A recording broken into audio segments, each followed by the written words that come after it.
Et il parle aussi de dénoncer le patriarcat. Je ne sais pas si on y reviendra, parce qu'il a, dans les mots, il a un discours féministe. Après, les féministes qui ont été dans sa campagne et avec qui j'ai pu parler me disaient que c'était pas non plus le cœur de la campagne, loin de là, et qu'elles avaient du mal à se faire entendre. Bon, alors on va tout de suite, puisque tu parles de féministes, il se trouve que René Dumont va être rejoint par deux personnalités féministes. Christiane Rochefort pour commencer. Tu as un livre de Christiane Rochefort là? Non, j'ai Non? pas le repos du guerrier sur moi. Tu l'as pas, voilà, Non. qui est une des fondatrices, enfin une des agitatrices du MLF, et une dénommée Françoise Daubonne, très connue de nos services, qui va écrire un livre justement intitulé Le féminisme ou la mort, Mhm. qui est en fait voilà, qui est en réédition ici. Bravo, bien Mhm. joué. Qui est en, voilà, alors Christiane Rochefort, ça va plutôt bien se passer. Françoise Daubonne, elle est tellement folklorique. Vas-y. Non, non, Christiane Rochefort, ça se passe bien, mais elle intervient peu. Elle fait un joli texte dans la presse où elle dit que Dumont dit tout ce qu'elle a toujours rêvé d'entendre, et qu'elle reprend aussi la question de la surpopulation pour dire que le candidat a raison.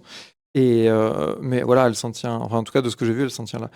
Il y a Sophie Chauveau aussi qui, elle, Oui. est sur la péniche, qui est aussi qui est du MLF, une féministe engagée. Et puis effectivement, il y a cette figure iconoclaste N'est-ce qui pas? vous est chère, donc Françoise Daubonne.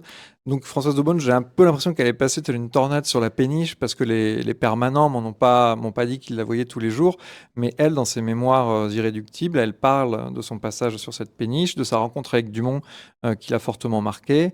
Elle a un parcours incroyable. Elle a, elle a toujours été, j'ai l'impression, un peu solitaire. En tout cas, elle a une telle personnalité qu'elle a du mal à se fondre dans la masse. Donc, du coup, c'est pareil pendant cette campagne. Et après, elle va essayer de retrouver Dumont à un colloque sur la surpopulation de l'ONU juste après la campagne. Et elle va effectivement, pardon, appeler son livre donc le féminisme ou la mort, en hommage, elle le dit, à l'utopie ou la mort de René Dumont. Voilà. Et ouvrage dans lequel elle forge le concept D'écoféminisme, d'écoféminisme, tout à fait. qui est encore porté en partie par certaines écolos. Je pense à Sandrine Rousseau Mm. aujourd'hui. Donc là, on est Bah, typiquement dans les années 70, c'est-à-dire ouais. une forme d'effervescence intellectuelle.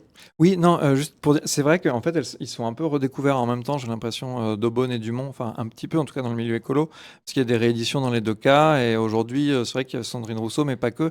Il y a une vraie actualité autour de ces deux personnes-là.